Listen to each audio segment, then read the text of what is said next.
चला तर मंडळी, आज आपण मस्त जबरदस्त आजची आपण रेसिपी बनवणार आहे आणि कमी वेळामध्ये आणि कमी सामानामध्ये सर्वांनाच आवडणारी असा गोड पदार्थ आहे।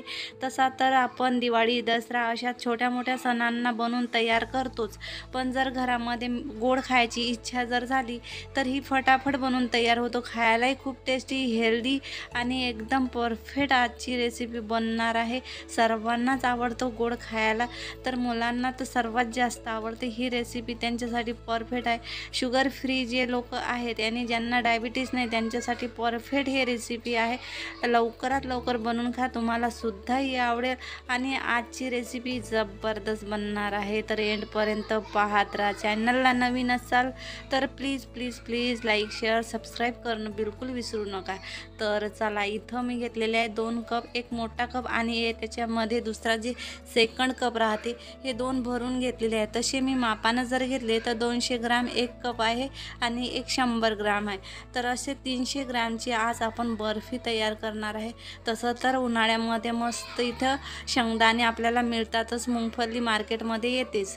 तर सर्वात आधी आपण इथं रोस्ट करून घेऊ, कारण की आपल्याला बर्फी काजू कतली बनवायची नाही पण बर्फी बनवू। तर हे भाजून झालेले आहेत, तर आता याचे साल आपण पूर्ण काढून घेऊ थंड झाल्यानंतर। तर हे बघा, काहीतरी सिलटे राहिलेलेच आहे, काही हरकत नाही। तर आता आपण हे थंड झालेले आहे, 2 बॅचेसमध्ये आपल्याला इथं बारीक वाटून घ्यायचं आहे। बारीक वाटल्यामुळं मस्त एकदम परफेक्ट जशी काजू कतली बनते बस तशाच पद्धतीचं इथे आपण बर्फी तयार करणार आहे। तर इथे एका चाळणीमधून काढून घेऊ, कारण की मोठे जर दाणे इथे राहिले तर याच्यामध्ये अडकून जाते, पुन्हा आपण त्याला फिरून मस्त असं पावडर तयार करू शकतो। तर चाळून घेतल्याचा हा फायदा जरूर कामात येतो। हे बघा, छान मी इथे दोन्हीही पॉटमध्ये काढून घेतलेले आहे। तर आता हे परफेक्ट वाटून झालेले आहे आपले, बारीक आहे एकदम रव्यासारखा। इथं मिल्क पावडर टाकायचं आहे। आता मिल्क पावडर अंदाजे नाही टाकायचं आपल्याला, तरी मी इथे टीस्पून घेणार आहे। इथे 5 टीस्पून भरून इथे एकदम मी 5 टीस्पून ॲड केलेले आहे, बघू शकता तुम्ही। तर बस आता आपल्याला काय करायचं आहे, इथे आपल्याला एक मस्त शुगर सिरप तयार करायचं आहे। तर मी ज्यांनी माप घेतलेलं होते दोन्ही शेंगदाण्याचे, तर त्याचा मी मोठा भाग जे आहे कपचा ते भरून घेतलेला आहे। 200 ग्राम इथे मी साखर घातलेली आहे आणि मी इथे थोडंसं अर्धा कप त्याच्यापेक्षाही पाणी कमी इथे घालायचं आहे आणि चांगली इथे एक तार येईपर्यंत आपल्याला इथे एकदम मेल्ट करून घ्यायची आहे। तर इथे मीडियम गॅसवरच आपण इथे मेल्ट करून घेऊ साखर आणि एक ताराची आपल्याला चासणी इथं तयार करायची आहे। तर 2-3 मिनटं लागतात, बघू शकता तुम्ही।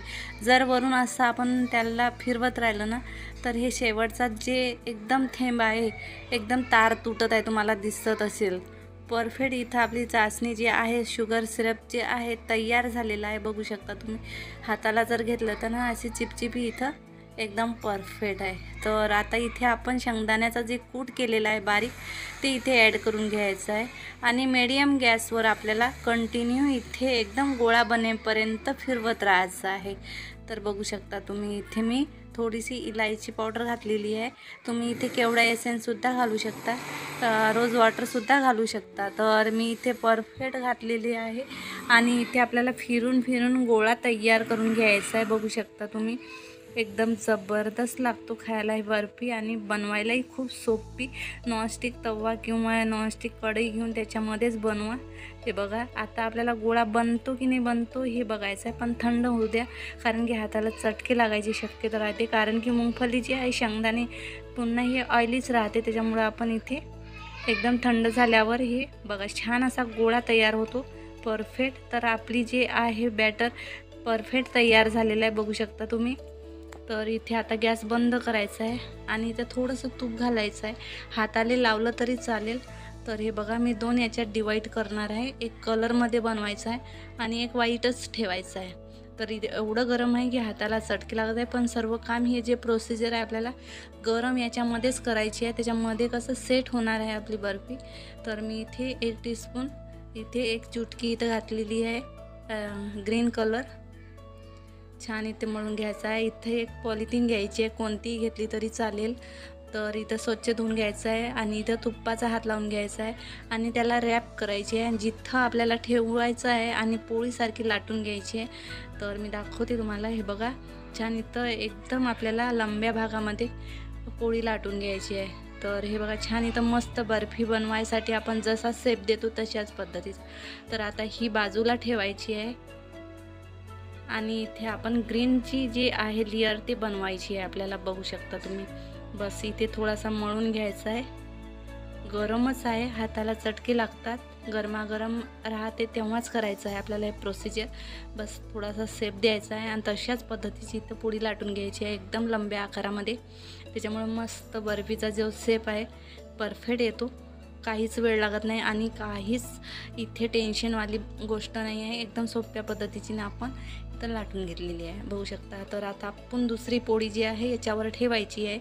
चांगली इथं पतल्या भागामध्ये एकदम पातळ इथं लाटून घ्यायची आहे, बघू शकता. जास्त मोठी नाही, जास्त पातळी नाही, जेवढी बर्फी राहते बस तशा पद्धतीची 1 इंच एवढी आपल्याला लाटून घ्यायची आहे. तर इथे परफेक्ट लाटून झालेली आहे. आता कट लावायचा आहे, बघू शकता तुम्ही. हे जेव्हा ओली राहते तेव्हाच आपल्याला सेट करायची, जेव्हा कडक होतं ना तुटण्याची शक्यता राहते, तर तेव्हाच इथं कट लावून घ्यायचा आणि 10 ते 15 मिनटं ठेवून द्यायचे.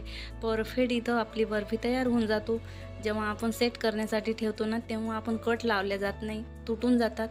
हे एक्स्ट्राचा जो पार्ट आहे मी काढून घेतो साईडचा, त्याच्यामुळं छान दिसते बर्फी. आणि हे बाजूचे जे आहे एक्स्ट्राचा भाग ते काढायचा.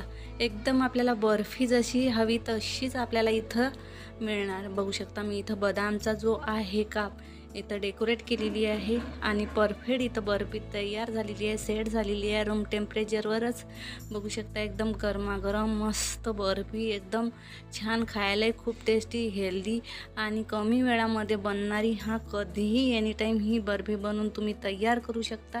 मी तुम्हाला तोडूनसुद्धा दाखवते, कारण मला तर काहीच इच्छा नाही आहे. एकदम चांगले पीस इथं तयार झालेले आहे तोडण्याची, तरीसुद्धा मी तुम्हाला दाखवणार. बघू शकता तुम्ही मस्त परफेक्ट इथं बर्फी जी आहे आपली तयार झालेली आहे. तुम्ही एक वेळा नक्की बनवून बघा, नक्की तुम्हाला ही बर्फी बनवायलाही आवडेल आणि खायलाही सुद्धा. हे बघा छान मस्त खुसखुशीत आणि एकदम टेस्टी बर्फी तयार झालेली आहे.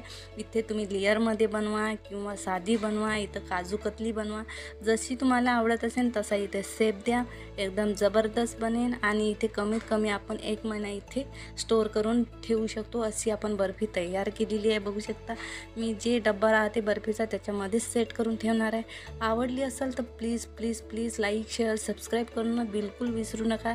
अशाच नवनवीन झणझणीत चमचमीत रेसिपी बघत राहा, एन्जॉय करत राहा, मेन म्हणजे खात राहा. तर भेटू मंडळी अशाच एक नवीन रेसिपीसोबत. तोपर्यंत बाय बाय.